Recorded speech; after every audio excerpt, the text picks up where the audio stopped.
The observations that I had most clearly about tremoring came when I was living in several countries that were experiencing war.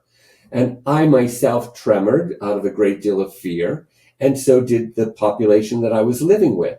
But I began to observe it because it was pervasive. And we all tried to stop it because we thought it was bad.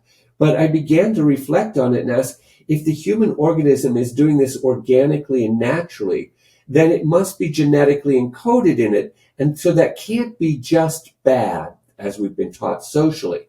So I began to explore the tremor mechanism, discovered that animals do this by their very nature.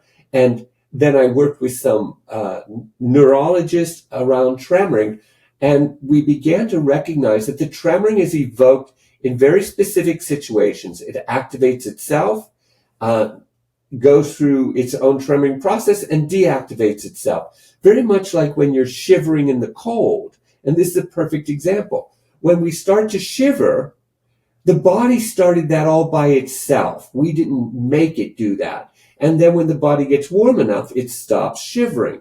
So it has this natural mechanism built in. Well, the same thing with tremoring is that it starts by itself and it can end by itself. So that's how I began to recognize it. And then I thought, if it is genetically encoded in us, and this is normal for us to use in situations of severe stress or tension or anxiety, then there must be an easily accessible way to get this tremor mechanism to activate, even in the safety of our own homes where we're not in a stressful environment.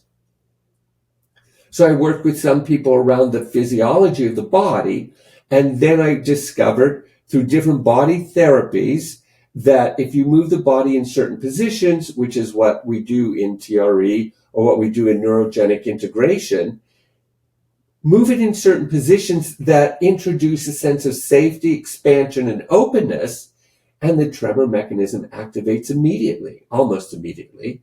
And then when you start to bring the body into a greater sense of safety, the tremor mechanism can actually get stronger and start moving through the structure of the body, finding contracted states and releasing them.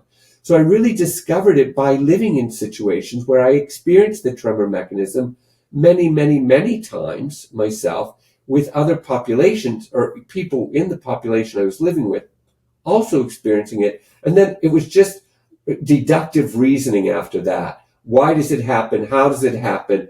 And what's its value? And then through that process, we ended up discovering that we can actually elicit it and facilitate and actually use it.